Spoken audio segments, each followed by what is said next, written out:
এসো। হঠাৎ এখানে নামলে যে? রোজ তো শুধু বাড়ি আর অফিস, অফিস আর বাড়ি। চলো একটু নদীর পাড়ে যাই। চলো। ভালো লাগছে না বলো?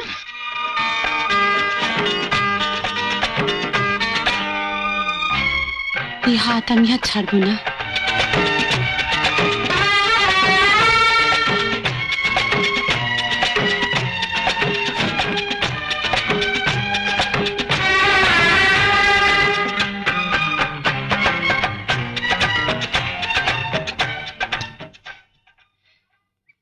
তুমি যে আমার সঙ্গে এভাবে মিশছো মিনতি জানে? কই না তো। অলোক আমাকে তো কিছু বলেনি। সে কি, পাড়ার শুদ্ধ লোক সবাই জানে অলোক কাল চলে যাচ্ছে কলকাতা ফ্ল্যাটে। আর তুমি জানো না? না মানে মাসখানেক ধরে তো আমার সঙ্গে অলোকের ঠিক দেখাই হচ্ছে না। বেরিয়ে যায় সেই 7 সকালে, ফেরে সেই শেষ ট্রেনে। ওর মা বলছিলেন অফিসে নাকি ওর কাজের খুব চাপ পড়েছে। তুমি তাহলে কাল সকালেই একবার চলে যাও। ও যে ফ্ল্যাটে গিয়ে উঠবে, বিয়ের পর তো তোমাকে ওই ফ্ল্যাটেই উঠতে হবে। ওর সঙ্গে তুমি গিয়ে নিজের হাতে ফ্ল্যাটটা সাজিয়ে দিয়ে এসো। আচ্ছা তুমি যে বলেছিলে প্রত্যেক শনিবার আসবে, আসবে তো ঠিক? এখন বলা সম্ভব নয়, সময় পেলে নিশ্চয়ই আসবো। ও ভালো কথা, মা একা থাকবে, রোজ এসে মাকে একবার দেখে যেও। মার কথা তোমায় চিন্তা করতে হবে না। আসছি। ও শোনো, তোমার ও বাড়িতে যদি ঠাকুর ঘর না থাকে তাহলে গিয়ে আমার জন্য একটা ঠাকুর ঘর বানিয়ে নেবে। হ্যাঁ? ঠাকুর ঘর? এই বাগান বাড়িতে ঠাকুর ঘর? দেয়ালের একটা কোণে যেখানে কারোর কোনো নজর পড়ে না, সেখানে একটা কালী কিংবা লক্ষ্মীর ছবি ঝুলিয়ে রাখলেই হলো। ঠাকুরঘর থাকবে কি থাকবে না সেটা মিনতি সে ঠিক করবে। ওই তো এখানে থাকবে, ও নিজের মতন করে গুছিয়ে নেবে। আপনার দুশ্চিন্তার কোনো কারণ নেই। চলে। তার মানে আমার বাড়িতে আমার স্বাধীনতা বলে কিছুই থাকবে না? দেয়ালের এক কোণে লক্ষ্মী কিংবা কালীর ছবি টাঙালেই যদি তুমি মনে করো তোমার স্বাধীনতা পাওয়া যাবে, তাহলে তোমার সেই স্বাধীনতা থাকবে কি থাকবে না সেটা মিনতি এসে ঠিক করবে। মিনতি যদি সব বলে দেবে তাহলে তো বাগান বাড়িটা ওকে না দিয়ে মিনতিকেই দিলে পারতেন। একটা গেও মেয়ে দাদাদের সংসারে ঝিয়ের কাজ করে যা পেট চলে, তার রুচি অনুযায়ী আমাকে আমার বাড়ি সাজাতে হবে? তাই ভাবে দাদাদের বাড়িতে ঝিয়ের কাজ করে পেট চালালেও তোমার পেটে ঘি ভাত জোটানোর ব্যবস্থা সেই গেও মেয়েটাই করে দিয়েছিল। তোমার আজকের এই যে ঠাটবাট, সেটা কিন্তু তারই দয়া।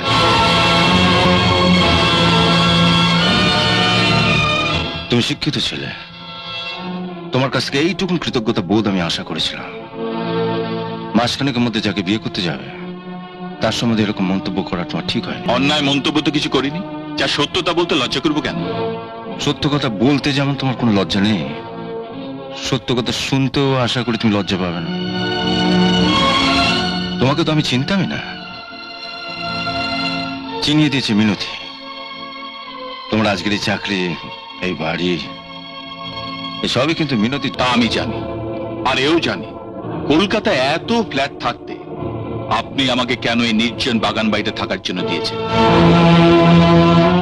আমি মিনতিকে বিয়ে করে এখানে এনে রাখবো, তারপর আমি যখন অফিসে থাকবো তখন জরুরি মিটিং এর নাম করে আপনি অফিস থেকে বেরিয়ে এই বাগান বাড়িতে মিনতির সঙ্গে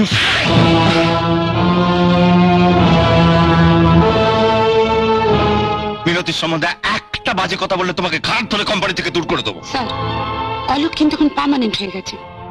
আপনি কোম্পানির মালিক হতে পারেন, কিন্তু শত চেষ্টা করলেও অলোককে কোম্পানি থেকে ছাড়াতে পারবেন না। একটা মেয়ে হয়ে আরেকটা মেয়ের এত বড় সর্বনাশ করতে আপনার বিবেক এতটুকু বাঁধলো না? আমিও সর্বনাশ করিনি, বরং ওকে সর্বনাশ থেকে বাঁচাতে চাইছি। গায়ের একটি সোজা সরল গরিব মেয়েকে গা থেকে তুলে এনে কেন আপনি বাগান বাড়িতে বন্দি করতে চাইছেন? একটা মেয়ে হয়ে আমি সেটা বুঝি। Miss Chakraborty, you are going too far. আপনি কিন্তু আপনার অধিকারের সীমা ছাড়িয়ে যাচ্ছেন। সীমা ও ছাড়ায়নি, ছাড়াচ্ছেন আপনি। What do you mean? আপনি আমার চাকরি দিয়েছেন বলে আমার জীবনটা কিনে নেননি। আমি কিভাবে লাইফ লিড করব, কাকে বিয়ে করব, তা আপনি বলে দিতে পারেন না, আর আমি তা শুনতে বাধ্য নই। আপনি আমাকে চাকরি দিয়েছেন, আমি আপনার কাছে কৃতজ্ঞ। তাই আমার ঘরে দাঁড়িয়ে আমার গায়ে হাত তুললেও আমি কিছু বললাম না। এরপর ভবিষ্যতে আমার গায়ে হাত তোলার আগে আপনিও ভেবে নেবেন যে আমারও দুটো হাত আছে, যে হাত অন্যায়ের প্রতিবাদ করতে জানে। আমি জানি তোমার দুটো হাত আছে।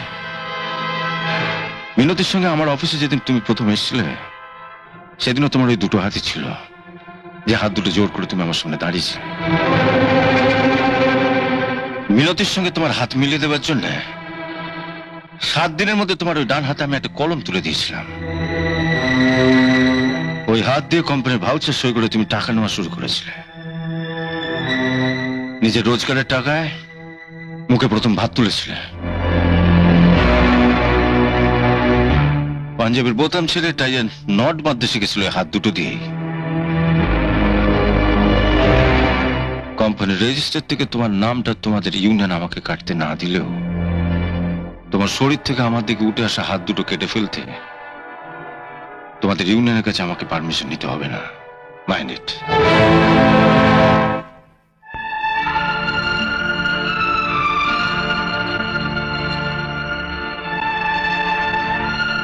কোথায় গিয়েছিলি? বাবলু তোর জন্য কখন থেকে বসে আছে। না মানে এসে এক বন্ধুর বাড়িতে। শোনো, কাল তুমি একবার আমার অফিসে এসো, তোমার সঙ্গে একটু জরুরি কথা আছে। আসবে কিন্তু? দাঁড়া, তুমি বাবা বলেছিলে অলোক পার্মানেন্ট হলে তুমি ওদের বিয়ে দিয়ে দেবে। তা আমি শুনলাম যে অলোক পার্মানেন্ট হয়ে তোমার দেওয়া কলকাতা ফ্ল্যাটে আছে, তাহলে এখন বিয়েটা ওদের দিয়ে দাও। হ্যাঁ, এই ব্যাপারে কিছু কথা বলবার জন্য ওকে অফিসে যেতে বলছে। অফিসে কেন? যা বলবার এখানেই বলুন। এখানে মানে ওই ঠিক আছে, তোমরা কথা বলো, আমি বাইরে থাকছি। এসো।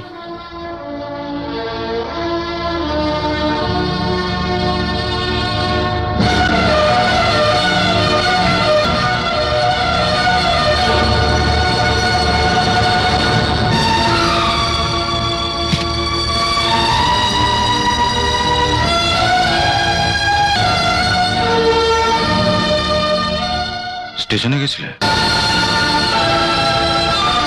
ট্রেনটা ঠিক তার সময় মতো স্টেশনে আসবে যাবে, কিন্তু তোমার অলোক আর তোমার জীবনে কোনোদিনই আসবে না। কাল অলোক আমাকে স্পষ্ট জানিয়ে দিয়েছে ও তোমাকে বিয়ে করতে পারবে না। আমি বিশ্বাস করি না। আজ বিশ্বাস করছো না, কিন্তু একদিন বিশ্বাস করতেই হবে। এখন ভাবছি ওকে চাকরি দেওয়াটাই ভুল হয়ে গেছে। আর আমার ভুল হয়েছে ওকে আপনার অফিসে নিয়ে যাওয়াটা। সেদিন বুঝতে না পারলেও আজ বুঝতে পারছি কেন আপনি ওকে সাত তাড়াতাড়ি চাকরিটা দিয়েছিলেন। চাকরি দিয়েছিলাম তোমার ভালোর জন্য, যাতে করে ও তোমার... না, চাকরি ওকে আপনি আমার ভালোর জন্য দেননি, দিয়েছেন নিজের স্বার্থে। আমার স্বার্থে? হ্যাঁ, আপনার বোধহয় মনে আছে প্রথম যেদিন ওকে আমি আপনার অফিসে নিয়ে গেছিলাম সেদিন আপনি ঠাট্টার ছলে অনেক টাকার লোভ দেখিয়ে ওকে আমায় ছাড়তে বলেছিলেন। ও রাজি হলো না। আপনি বুদ্ধিমান, তাই ও টাকার লোভে আমায় ছাড়তে রাজি হলো না বলে চাকরিটা দিয়ে ওকে আমার কাছ থেকে সরিয়ে নিয়ে গেলেন। তুমি কি বলছো মেনু? ঠিকই বলছি। তখন আপনি আমাকে পাবার নেশা এতই মত্ত হয়ে উঠেছিলেন যে সে মুহূর্তে ভুলে গেছিলেন যে একদিন আমার বাবাই আপনাকে রাস্তা থেকে কুড়িয়ে এনে মানুষ করেছিলেন।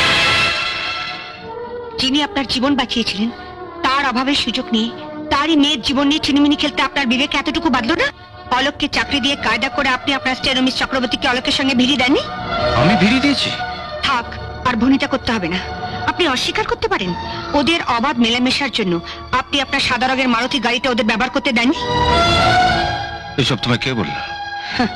মানুষের কপালের নিচেই নাক থাকে ইন্দ্রনীল বাবু, তাই যার কপাল পড়ে পোড়ার গন্ধটা তার নাকে সব থেকে আগে আসে। আমার এক বন্ধু ওদের দুজনকে আপনার গাড়ি থেকে নেমে পার্ক স্ট্রিটের একটা হোটেলে ঢুকতে দেখেছে। কামনার আগুনে আমার ভবিষ্যৎটাকে পুড়িয়ে ছাড়খাড় করে দিয়ে এখন ভালো মানুষ সেজে এসেছেন আমাকে এই পোড়ার খবরটা দিতে। তবে এটাও জেনে রাখুন, যে আশা নিয়ে আপনি আমার এত বড় সর্বনাশ করলেন আপনার সে আশা কোনোদিন পূর্ণ হবে না। আমি বাজারের কোনো লোহালক্ষ্য নই ইন্দ্রনীল বাবু, যে টাকা ঢালিয়ে আমায় পাওয়া যাবে।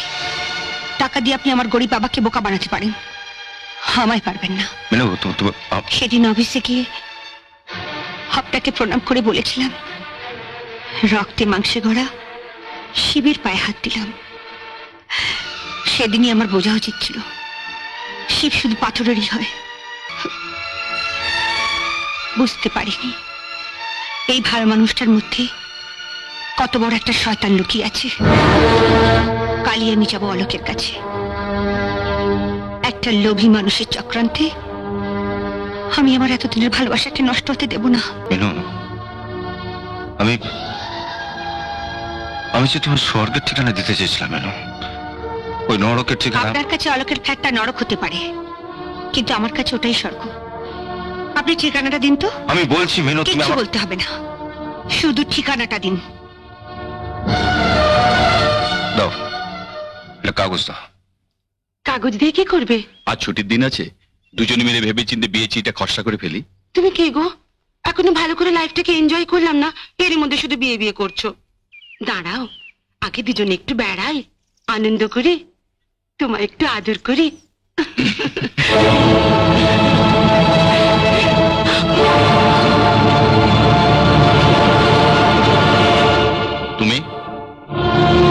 তুমি এই বাগান বাড়ির ঠিকানা কোথায় পেলে? বুঝতে পারছো না কোথায় পেয়েছে? আমাদের স্যার দিয়েছেন। উনি তো আমাদের মেলামেশাটা পছন্দই করেন না, উনি তো চান না আমাদের বিয়ে হোক। দীঘায় গিয়ে দেখলে না উনি কেমন আমার পেছনে লেগেছিলেন? তুমি তো সমুদ্রে নামতেই চাইছিলে না, আমি তোমায় জোর করে টেনে নামাচ্ছিলাম, আর উনি কোত্থেকে এসে তোমাকে টেনে তুলে নিয়ে চলে গেলেন। সেদিন থেকে আমার জেদ চেপে গিয়েছিল তোমাকে আমার করে নেবই। উনি তবে চাকরি দিয়েছেন বলে কি মাথা কিনে নিয়েছেন নাকি? তারপর একদিন অফিস থেকে বেরিয়ে তুমি আমি একই ট্যাক্সিতে উঠলাম দেখে আমার কাছ থেকে তোমাকে সরানোর জন্য নিজের মারুতি করে তোমাকে হাওড়ায় পৌঁছে দিতে বললেন। ভাগ্যিস আমি বুদ্ধি করে আগে থাকতে গাড়িতে উঠে বসেছিলাম, নইলে তো তোমাকে কাছে পাওয়ার সুযোগই পেতাম না। তারপর যখন অনেক চেষ্টা করে তোমাকে আমার কাছ থেকে সরাতে পারলেন না, তখন উনি তোমার সঙ্গে আমার বিয়ে দেওয়ার জন্য তোমাকে তাড়াহুড়ো করে পার্মানেন্ট করে দিলেন। কোনো রেডি ফ্ল্যাট হাতে ছিল না বলে উনি নিজের এই স্বাদের বাগান বাড়িটা তোমাকে দিয়ে দিলেন। তারপর এখানে এসে তোমার সঙ্গে আমাকে এখানে দেখে উনার সে কি রাগ। ওর কথা মতো কেন এখানে আলাদা একটা ঠাকুর ঘর করা হয়নি তার জন্য আমায় কি গালাগালি না দিলেন। স্যারকে যে কি করে ও এত বশ করলো। তুমি এখানে এসেছো কেন? স্যার তোমায় কিছু বলেননি? বলেছিলেন, কিন্তু আমি ওনার কোনো কথা বিশ্বাস করিনি। নেকা কান্না কেঁদো না তো। আমাকে পাবার যদি তোমার এত ইচ্ছে ছিল, তাহলে এই কমাসে আমি যেভাবে শহরের সঙ্গে খাপ খাইয়ে নিয়েছি, তুমি নিজেকে তৈরি করলে না কেন? আমি বুঝতে পারিনি এতদিন ধরে যে গাছটা এত ঝড় ঝাপটা সহ্য করে মাটি আঁকড়ে দাঁড়িয়েছিল, আজ সে একটু ছোট্ট হাওয়ায় এমন ভাবে মুখ থুবড়ে পড়ে যাবে। আমি বুঝতে পারিনি। যদি বুঝতে পারতাম তাহলে তো আমি দু হাত দিয়ে সেই গাছের গুড়িটা আঁকড়ে ধরে থাকতাম। শোনো, স্যারকে স্পষ্ট করে বলে দেওয়া সত্ত্বেও কেন উনি তোমাকে আমার এখানে জ্বালাতন করতে পাঠালেন আমি জানি না। তবে এসেই যখন পড়েছো, একটা কথা শুনে যাও, তোমার মতো গেঁয়ো মেয়েকে বিয়ে করা আমার পক্ষে সম্ভব না। তুমি আমার জন্য অনেক বছর অপেক্ষা করেছো বলে রূপালীর মতো স্মার্ট মেয়েকে ছেড়ে তোমাকে আমি বিয়ে করতে পারি না। তুমি জানো রূপালী কি কি জানে?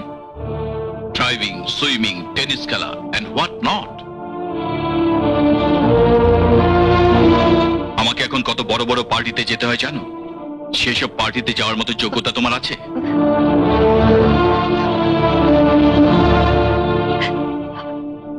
আমি তোমায় ভালোবেসেছি, এছাড়া আমার কিছুই নেই। তাহলে তুমি বলো, তোমাকে বিয়ে করে যদি কোনো পার্টিতে যাই, তখন যদি আমাকে কেউ প্রশ্ন করে যে আপনার মিসেস কি কি জানে, তখন আমাকে মাথা নিচু করে বলতে হবে বাসন মাজতে জানে, কাপড় কাচতে জানে, কয়লা ভাঙতে জানে।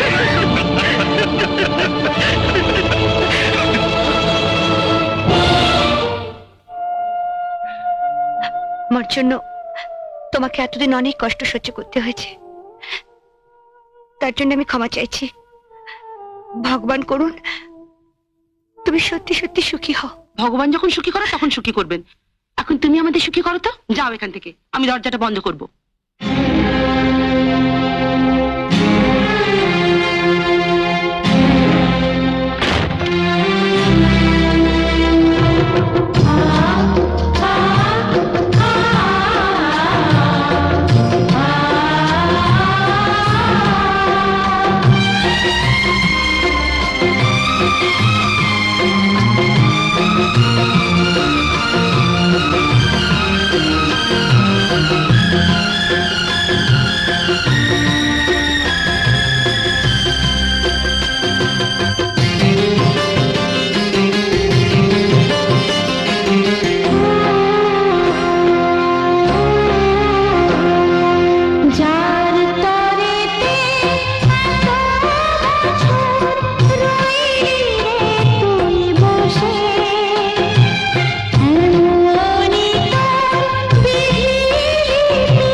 এসো আমার সঙ্গে।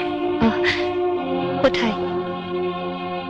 একদিন হাসি মুখে তোমার অনুরোধে আমি তোমার পথ ছেড়ে দিয়েছিলাম, আর যার জন্য পথ ছেড়ে দিয়েছিলাম সে তো আমায় যেতে দিন। মিনতি, অলোক আজ শুধু তোমাকে অপমান করেনি, আমাকেও অপমান করেছে। তুমি ওকে ক্ষমা করতে পারো, কিন্তু আমি পারবো না। এই লড়াই আজ তোমার আর ওর মধ্যেই নেই, এই লড়াইয়ের মধ্যে আমিও জড়িয়ে গেছি। তুমি হয়তো জানো না, আজ পর্যন্ত কোনো লড়াই আমি হারিনি, এবারও হারবো না। মাস্টারমশাইকে বলে আজই আমি তোমাকে নিয়ে যাব হাজারিবাগ।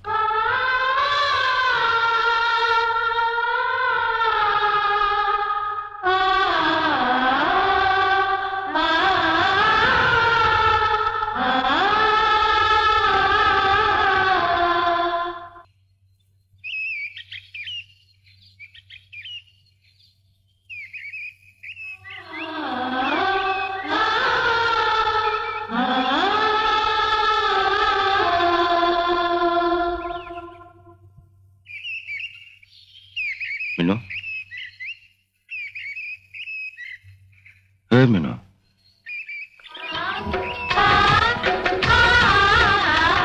এভাবে ভেঙে পড়লে চলবে না মিনু। আর তুমি তো এত সহজে হার স্বীকার করার মেয়ে নও। 3 মাস আমরা এখানে থাকবো। 3 মাসের মধ্যে একটা গ্রামকে ভেঙে গুঁড়িয়ে ফেলে একটা শহর তৈরি করা যায়, আর একটা গ্রামের মেয়েকে শহরে বানানো যাবে না।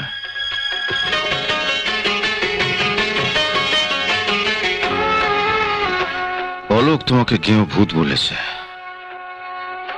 একদিন এই গেঁয়ো ভূতকে দেখে ওকে চমকাতে হবে।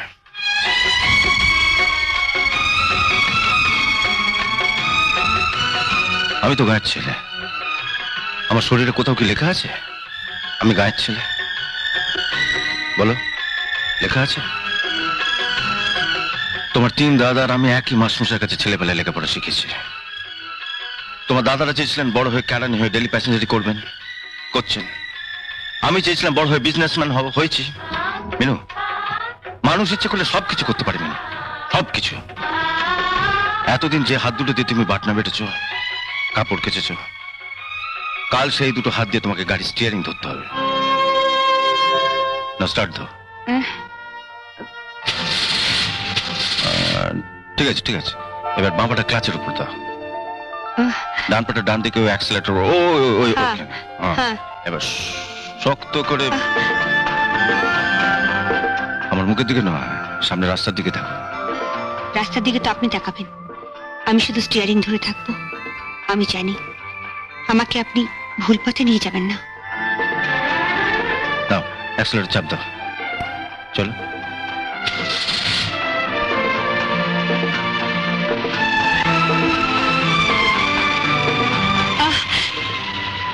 বেশ তো চালাচ্ছিলে, থামলে কেন? হঠাৎ ব্রেক করছিলে যে? আবার নতুন করে চলা শুরু করবো তাই। আমি হাত সরিয়ে নিলাম, এবার তুমি নিজে চালাও। আচ্ছা।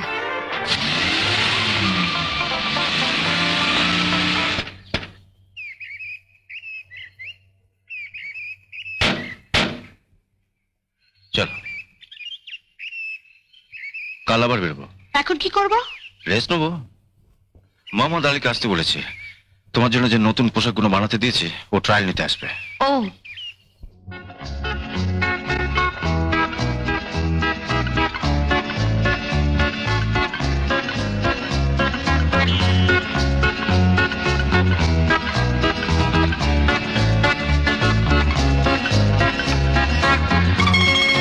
যাও, আয়নার সামনে গিয়ে দেখো নিজেকে চিনতে পারো কিনা।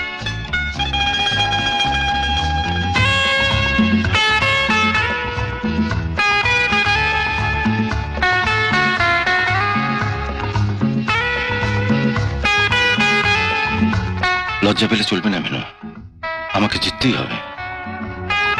তুমি শুধু আমাকে একটু সাহায্য করো। আমি তোমায় সুখী দেখতে চাই মিনু, দেখতে চাই যে অলোক তোমাকে গেঁয়ো ভূত বলে দূরে সরিয়ে দিয়েছিল, সেই অলোকের রূপালীকে সরিয়ে তোমাকে কাছে টেনে নিয়েছে। মোহাম্মদ, মেম সাহেবের সুইমিং কস্টিউম টানার কথা ছিল। স্যার, আপনার চাদরটা ওই ঘরে আছে। হ্যাঁ ঠিক আছে, এম সাহেব কাল থেকে সুইমিং শুরু করবেন, তুমি ওটা ওকে দিয়ে দাও, আমি বাইরে আছি।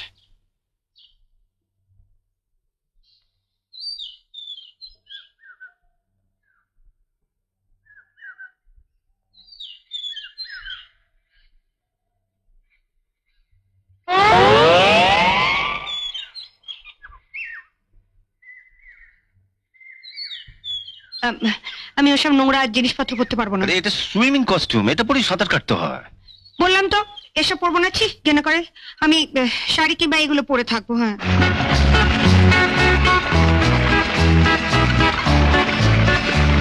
শুনুন, এমন করে শেখাবেন যাতে কালকেটা যে কোনো কম্পিটিশনে ফার্স্ট হতে পারে।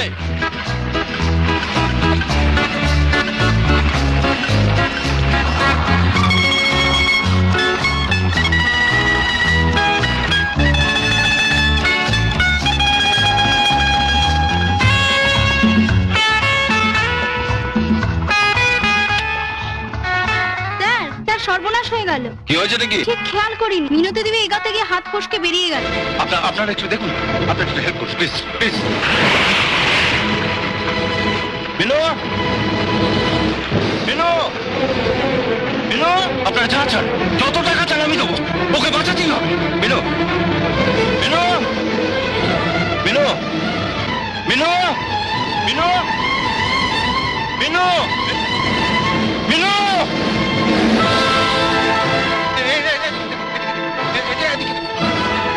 বিনু, বিনু, বিনু,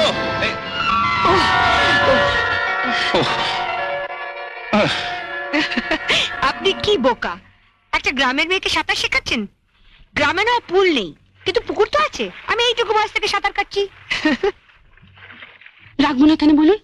সেই দীঘা থেকে ফেরার পর থেকে দেখছি আপনি ছলচাতুরি করে অলোককে আমার থেকে দূরে সরাতে চাইছেন।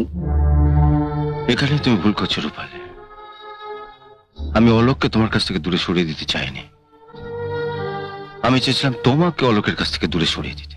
আপনার কথা ঠিক আমি বুঝতে পারছি না স্যার। তুমি বুদ্ধিমতী মেয়ে বলে আমার বিশ্বাস ছিল, ভেবেছিলাম তোমাকে কিছু বোঝাতে হবে না, তুমি নিজেই সব বুঝে নেবে। কিন্তু বুঝলে না বলে অলোককে কাজের নামে বাইরে পাঠিয়ে তোমাকে ডেকে পাঠালাম। আমার অফিসে এত মেয়ে থাকা সত্ত্বেও আমি তোমাকে বেছে আমার ঘরে আমার চোখের সামনে এনে বসালাম। ভেবেছিলাম আমার চোখের সামনে থেকে তুমি আমার চোখের ভাষা বুঝতে পারবে, বুঝতে পারবে আমি তোমাকে নিয়ে ঘর বাঁধার স্বপ্ন দেখছি। ভেবেছিলাম তুমি আমাকে ছুটে এসে বলবে, স্যার এই কাঁচের পার্টিশনটা ভেঙে ফেলা যায় না। পার্টিশন না ভেঙে তুমি আমার বুকটা ভেঙে চুরমার করে দিলে, আর আমাকে বাধ্য করলে ব্যথা বলতে কয়েক মাসের জন্য কলকাতার বাইরে পালিয়ে যেতে। মিনতির 14 বছরের ভালোবাসা যে মাত্র 3 মাসের মধ্যে অস্বীকার করে, তুমি তাকে বিশ্বাস করলে। অথচ আমি কত আশা নিয়ে, আমি কোম্পানির মালিক, তাই আমার বুক ফাটলেও মুখ ফুটে মনের কথাটা বলতে পারিনি। আমার বিশ্বাস ছিল মেয়েরা পুরুষের মন বুঝতে পারে, আর সেই আশা নিয়ে আমি বসেছিলাম কবে তুমি আমাকে তোমার নিজের করে কাছে টেনে নেবে। অবশ্য এখন এসব কথা বলে তোমাকে কোনো লাভ নেই, কারণ শুনেছি তুমি খুব শীঘ্রই অলোককে বিয়ে করছো। না স্যার, বিয়ে করার হলে তো কবেই আমি অলোককে বিয়ে করে ফেলতাম। ও তো রোজই একবার করে বিয়ের কথা বলে। দেখো রূপালী, তোমাকে ভালো লাগে বলেই কখনো বলবো না যে অলোককে ছেড়ে তুমি আমাকে বিয়ে করো। কি যে বলেন স্যার, কোথায় অলোক আর কোথায় আপনি? আমি আজই অলোককে বলবো। কি বলবে না বলবে সেটা তোমার ব্যাপার। আমি আজই আবার কলকাতা বাইরে যাব, ফিরে এসে যদি দেখি তুমি আমার কথা ভাবছো, তাহলে না হয় একটা ভালো দিনক্ষণ দেখে। আপনি নিশ্চিন্তে যান স্যার, ফিরে এসে দেখবেন অলোকের সঙ্গে আমার আর কোনো সম্পর্ক থাকবে না। আজ অফিস থেকে বেরোবার সময় একবার ডাকুন না। রূপালী, আরে কি হলো? ওদিকে যাচ্ছ কোথায়? তুমি তো জানো আমার গাড়ি থাকে এইদিকে। তোমার গাড়ি ওদিকে আর আমার বাড়ি হাওড়ায়। আমি বাড়ি যাচ্ছি। রাহুলের পার্টিতে যাবে না? রাহুলের পার্টিতে কেন? তোমার সঙ্গে আমি আর কোথাও যাব না। কেন? আমি ভেবে দেখলাম ছোটবেলা থেকে মেলামেশা করার পরও তুমি যখন মিনতিকে ছাড়তে পেরেছো, আমায় তো তুমি যখন তখন ছেড়ে দেবে। কোথায় মিনু আর কোথায় তুমি? তোমার সঙ্গে কোনো গিয়েমের তুলনা হয়? ওকে নিয়ে কোনো পার্টিতে যাওয়া যায়?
এই মিনু,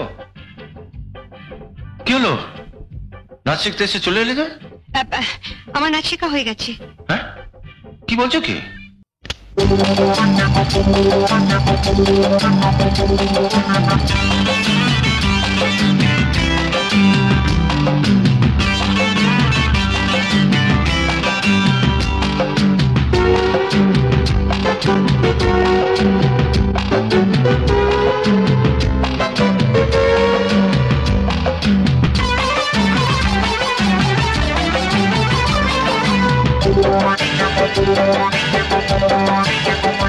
কি যে করি হায় রে হায়, আমায় নাচতে হলো বলা। কি যে করি হায় রে হায়, আমায় নাচতে হলো বলা। কি যে করি হায় রে হায়, আমায় নাচতে হলো বলা। নাচ মানে তো পুরুষ দেখে গায়ের ওপর ধরা। কি যে করি হায় রে হায়, আমায় নাচতে হলো বলা। কি যে করি হায় রে হায়, আমায় নাচতে হলো বলা।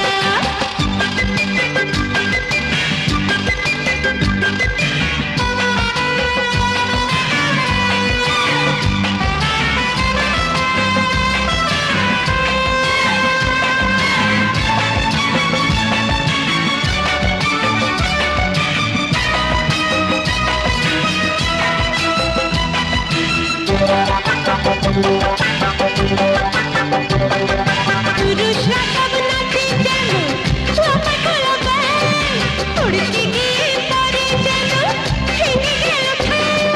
গাইল যারা আহারে সব কিছু প্রাণীর গলা। কি যে করি হায় রে হায়, আমায় নাচতে হলো বলা। কি যে করি হায় রে হায়, আমায় নাচতে হলো বলা। নাচ মানে তো পুরুষ দেখে গায়ের ওপর ঢলা ঢলা ঢলা। হায় রে হায়, আমায় নাচতে হলো বলা। কি যে করি হায় রে হায়, আমায় নাচতে হলো বলা।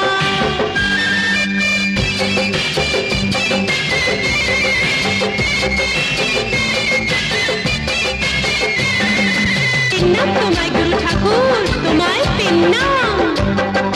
পিন্নাম তোমায় গুরু ঠাকুর, তাও আমায় ছেড়ে। তোমার কাছে চাইছি ক্ষমা, আমি হাঁটু গেড়ে। পিন্নাম তোমায় গুরু ঠাকুর, তাও আমায় ছেড়ে। তোমার কাছে চাইছি ক্ষমা, আমি হাঁটু গেড়ে। এইভাবে যে চলতে হলে খাওয়া আমার জ্বালা। কি যে করি হায় রে হায়, আমায় নাচতে হলো বলা। কি যে করি হায় রে হায়, আমায় নাচতে হলো বলা। নাচ মানে তো পুরুষ দেখে গায়ের ওপর ঢলা ঢলা ঢলা। হায় রে হায়, আমায় নাচতে হলো বলা।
কাল রাত্রে কি ঝড় উঠেছিল,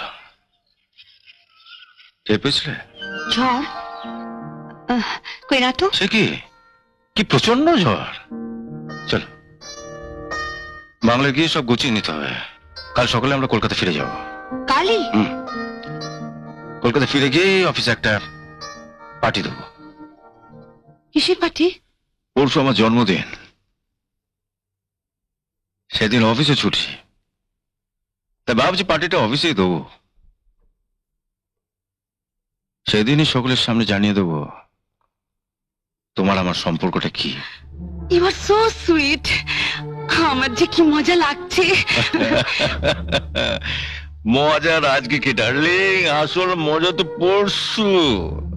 হ্যাঁ তবে হ্যাঁ, আমি অ্যানাউন্স করার আগে তুমি অফিস স্টাফদের জানিয়ে দেবে অলোকের সঙ্গে তোমার কোনো সম্পর্ক নেই।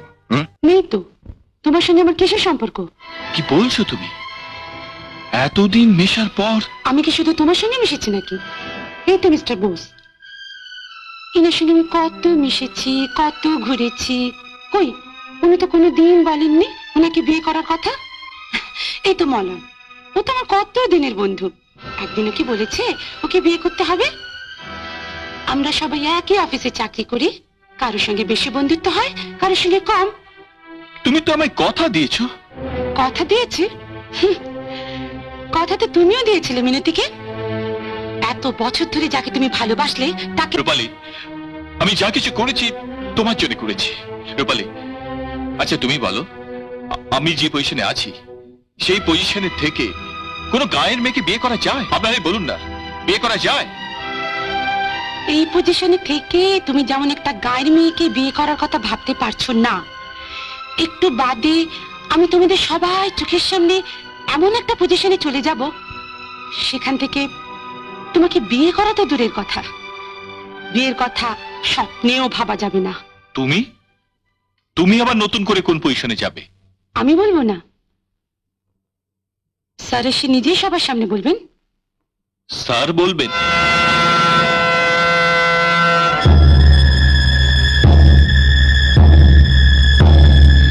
স্যার, আমি সবার সামনে চিৎকার করে বলে দিয়েছি স্যার, অলোকের সঙ্গে আমার আর কোনো রকম সম্পর্ক নেই। আপনার পক্ষে চিৎকার করে যেটা বলা সম্ভব সেটা তো আর আমার পক্ষে সম্ভব নয়, তাই আপনার ভালোর জন্য আমি চুপি চুপি আপনাকে জানিয়ে দিচ্ছি আপনার সঙ্গে আমার কোনো সম্পর্ক নেই। আপনার সঙ্গে আমার কোনো সম্পর্ক নেই? না, আছে আছে, যেটা আগে ছিল। আমি কোম্পানির মালিক, আপনি আমার বেতনভোগ কর্মচারী। কিন্তু আপনি যে বলেছিলেন আমি বিয়ে করবেন। বিয়ে? আপনার মতো একটা মেয়েকে বিয়ে? জঙ্গল দিয়ে যেতে গিয়ে মিনতির পায়ে একটা কাঁটা বিঁধেছিল, সেখানে না ছিল কোনো ডাক্তার, না ছিল কোনো যন্ত্রপাতি, তাই বাধ্য হয়ে কাঁটা গাছ থেকে আরেকটা কাঁটা তুলে নিতে হয়েছিল মিনতির পায়ে বিঁধে যাওয়া কাঁটাটা তুলে নিতে। তার মানে আমি? Shut up! আপনি তো জানতেন অলোকের সঙ্গে মিনতির বিয়ে হবে, কেন মানতে গেছিলেন এই বিয়ে? একটা মেয়ে হয় আরেকটা মেয়ে সর্বনাশ করতে আপনার বিবেকে বাধা না? ঠিক বলেছেন, আপনি ঠিক বলেছেন স্যার। ওর জন্য আমি মিনতিকে। এত লোকের সামনে তুমি মিনতির কাছে ক্ষমা চাইতে পারবে? পারবো স্যার। পারবে? হ্যাঁ স্যার। মিলো,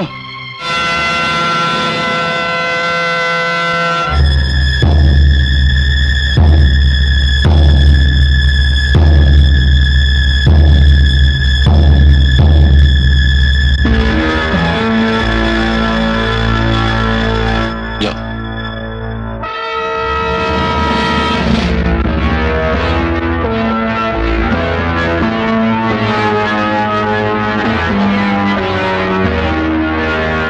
তোমার কাছে আমি কি বলে যে ক্ষমা চাইবো? এই কমাসে তুমি নিজে কিভাবে তৈরি করে নেবে ভাবতে পারোনি তো? আমিও ভাবতে পারিনি যে আমার এই হাত কাপড় কাচতে পারে, বাসন মাজতে পারে, কয়লা ভাঙতে পারে, চড় মারতে পারে। এ তুমি কি করলে? আমার জন্মদিনের নাম করে এত বড় পার্টি ডেকেছি শুধুমাত্র তোমাদের দুজনকার বিয়ের কথা অ্যানাউন্স করবার জন্য। বিয়ে? হ্যাঁ। এই বিশ্বাসঘাতকটাকে? তুমি তো একেই বিয়ে করতে চেয়েছিলে, এর জন্যই তো বছরের পর বছর শিবের মাঝে জল ঢেলেছিলে। ভুল করেছিলাম, আপনাকে জেতাতে গিয়ে আমি নিজের কাছে হেরে যেতে পারবো না। মিনু, আমি চাই তুমি সুখী হও। যা হবার তা তো হয়ে গেছে। তুমি তুমি অলোকের কাছে ক্ষমা চেয়ে নাও। ক্ষমা? কেন? কি অপরাধ করেছি আমি যে এর কাছে ক্ষমা চাইবো? ক্ষমা যদি চাইতেই হয়, ক্ষমা আমি আপনার কাছে চাইবো। আমি আপনাকে নানা রকম ভাবে কত অপমান করেছি। মিনু, কি করছো মিনু? ছেলে মানুষ করে না। ছেলে মানুষে আমি করছি না, ছেলে মানুষে আপনি করছেন। রাস্তার মধ্যে একটা পাথর পড়েছিল, লাঠি ঝাঁটা ছাড়া, যার কপালে কোনোদিন কিচ্ছু জোটেনি। আপনি সেটাকে সবার আড়ালে সযত্নে বুকে তুলে নিয়ে একটু একটু করে একটা মূর্তি গড়লেন। সেটাকে এর বাড়িতে প্রতিষ্ঠা করার জন্য? তাই যদি হয়, তবে আমি আপনার কাছে হাত জোড় করে বলছি, আমার প্রতিষ্ঠা চাই না, আপনি আমায় বিসর্জন দিয়ে দিন। মিনু, আচ্ছা, সত্যি করে বলুন তো, আমাকে অন্যের হাতে তুলে দিতে আপনার একটুকু কষ্ট হবে না? কষ্ট? আমার কষ্ট হবে কেন? কষ্টটা এমন জিনিস, সেটা কষ্ট করে বুকের মধ্যে চেপে রাখা গেলেও চোখে কিন্তু চেপে রাখা যায় না। আমার চোখের দিকে একবার তাকিয়ে বলো তো, তুমি আমাকে কখনো ভালোবাসোনি? কই, তাকাও আমার চোখের দিকে, বলো। আমি যাই। যাবার আগে একবার, শুধু একবার আমার দিকে তাকিয়ে বলে যাও যে তুমি আমাকে কখনো ভালোবাসোনি, আমি ওর সঙ্গেই চলে যাব। মনে আছে হাজারিবাগের রাতের কথা? ঝড় দেখে তুমি আমার ঘরের ভেতরে এসেছিলে, আমার গায়ে চাদর টেনে দিয়েছিলে। সেদিন কিন্তু আমি তোমার চোখ দেখেই বুঝে গিয়েছিলাম, ঝড় শুধু বাইরেই নয়, ঝড় উঠেছে তোমার মুখের ভেতরেও। যে ঝড় চাদর দিয়ে ঢেকে রাখা যায় না। তুমি জানো, সেই রাতে আমি একটু ঘুমোতে পারিনি, তোমার চোখের ভাষা আমার ঘুম কেড়ে নিয়েছিল। তারপর তারপর তুমি সেদিন একেবারে ধরা দিয়ে দিলে। যেদিন সাঁতার শেখাতে নিয়ে গিয়ে আমি জলেতে ডুবে থাকার ভান করেছিলাম, আর তুমি তুমি মিনু মিনু করে পাগলের মতন ছুটছিলে। সেই ডাক আমি জলের তলায় বসেও শুনতে পেয়েছি। শুধু আমি কেন, ওই ডাক যে মেয়ে শুনবে সেই বলে দেবে। পুরুষের কণ্ঠ থেকে ওই ডাক এমনি এমনি বেরোয় না, বেরিয়ে আসে যখন তার হৃদয়টা টুকরো টুকরো হয়ে যায়। সেদিন আমি ডুবিনি, ডুবেছিলে তুমি তুমি তুমি আর আমি চল। বাবলু, দাঁড়াও। বাবলু, ছোটবেলা থেকে আমি তোমায় যা আদেশ করেছি তুমি সব মাথা পেতে নিয়েছো। আমি বুড়ো হয়েছি বাবা, আর বেশি দিন বাঁচবো না, তাই সবার সামনে আমি আমার শেষ আদেশটা তোমায় করে যেতে চাই। তুমি মিনুর হাতে ধরো। আয় মা, বাবা, যা ঘটবার তা কখনো খণ্ডানো যায় না। এই হলো বেঁধে লিপি।